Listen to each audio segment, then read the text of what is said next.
Kindly subscribe my channel.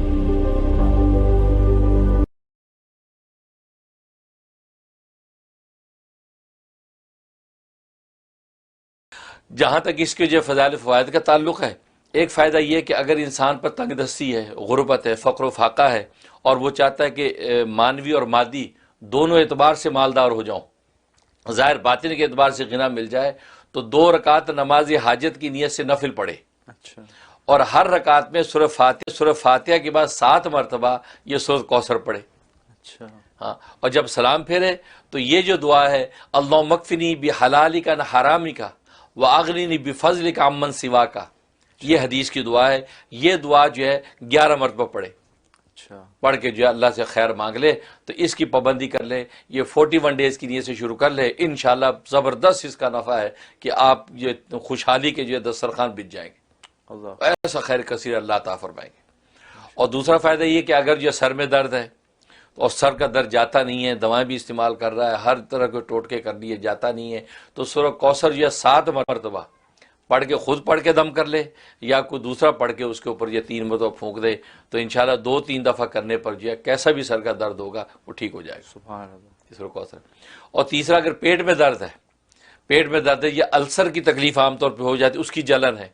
تو 7 مرتبہ یہی سورت جو سورہ کوثر پڑھ کے ایک چٹکی نمک یوں لی اور پڑھ کے اس کے اوپر دم کیا اور وہ چاٹ دی، اچھا، یا کسی دوسرے نے پڑھ کے دم کیا اور اس کو چٹا دی، بچہ ہے یا بڑا ہے، تو جناب وہ 1-2 دفعہ چٹانے میں ہی انشاءاللہ جو ہے اس کے پیٹ کا درد ختم ہو جائے گا۔ اگر صبح چٹا دی ہے، اب دوسری چٹکی شام کو چٹائیں، انشاءاللہ جو 2-3 دن میں ہی جو کسی قسم کی پیٹ کی تکلیف جو وہ رفع ہو جاتی ہے۔ اور ایک فائدہ یہ کہ اگر دشمن ہے اور وہ ستاتا ہے، تنگ کرتا ہے، ہر طرح تکلیف پہنچاتا ہے، تو روزانہ 41 مرتبہ یہ جو ہے سورہ کوثر پڑھی جائے، خاص طور پہ وہ دشمن کہ جو صرف اکیلا نہیں ہے بلکہ پورا ایک جو ہے وہ جتھا ہے دشمنوں کا، وہ مل کے آپ کے خلاف پلاننگ کرتے ہیں، مل کے آپ کے خلاف جو ہے وہ جوڑ توڑ کرتے ہیں، تکلیف پہنچاتے ہیں، تو ایسے جتھے کو توڑنے کے لیے تاکہ آپس میں ایک دوسرے کے دشمن ہو جائے اور یہ ان کا جو ہے وہ شرازہ بکھر جائے، تو 41 مرتبہ آپ نے اسی نیت سے پڑھنا ہے کہ تاکہ ان کا آپس کا زور ہے وہ تشدد کا شکار ہو جائے۔ اچھا، تو یہ 41 مرتبہ پڑھیں، اول آخری 11 مرتبہ درود شریف یہ پڑھ کے جو دعا کر لیں، انشاءاللہ یہ 21 دن کریں گے، 21 دن کے اندر ہی اللہ تبارک و تعالی کسی بھی قسم کی جو ہے وہ سازشی لوگ ہوں گے ان کو اللہ تبارک و تعالی تتر بتر کر دیں گے۔ سبحان اللہ، یہ اس کا نفع ہے۔ اور ایک اس کا فائدہ یہ ہے کہ اگر انسان جو ہے اس کو 313 مرتبہ پڑھے، روز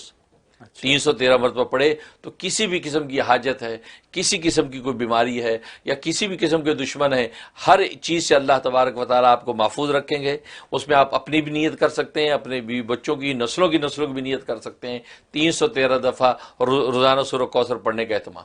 سبحان اور اول آخر جو 11 مرتبہ درود ابراہیمی پڑھیں اور پڑھ کے اللہ سے دعا کرتے رہیں، انشاءاللہ اللہ کی رحمت سے کسی بھی قسم کا دشمن ٹھہرے گا نہیں اور نہ کوئی دشمنی کر پائے گا۔ اور اسی طریقے سے اگر جو ہے کوئی بیماری اور تکلیف پہنچے خطرہ ہے تو وہ بھی دور ہو جائے گا اور آپ محفوظ رہیں گے۔ سبحان اللہ، یہ سے فوائد ہے۔ اور باقی جہاں تک اس کے خواب میں تعبیر تعلق ہے، ایک اس کا مطلب ہے کہ اللہ تبارک و تعالی اس کو مالدار بنائیں گے اور اس کا مال جو ہے وہ اللہ کے راستے میں خرچ ہوگا، اللہ اس کو جو ہے اپنے راستے میں خرچ کرنے کی توفیق عطا فرمائیں گے۔ اور دوسرا مطلب یہ ہے کہ اس کے جو دشمن ہے وہ مغلوب اور زیر ہوں گے، اچھا، جو دشمن ہے اس کو ستانا چاہتے ہیں یا دشمن پہ حملہ آور ہونا چاہتے ہیں، اللہ تبارک و دشمنوں سے محفوظ رکھے گا، اور یہ جو ہے دشمنوں سے محفوظ رہ کر بلکہ دشمن ہی جو نقصان اٹھا کے وہاں سے دوڑیں گے، اچھا، یہ اس کا مطلب۔ اور تیسرا مطلب یہ ہے کہ اللہ دین اور دنیا اور آخرت کی ساری خیریں اس کو عطا کریں گے، بشرطیہ کہ یہ ایمان اور عمل صالح کے راستے پر قائم رہے گا، یعنی فصلی ربک ونہر،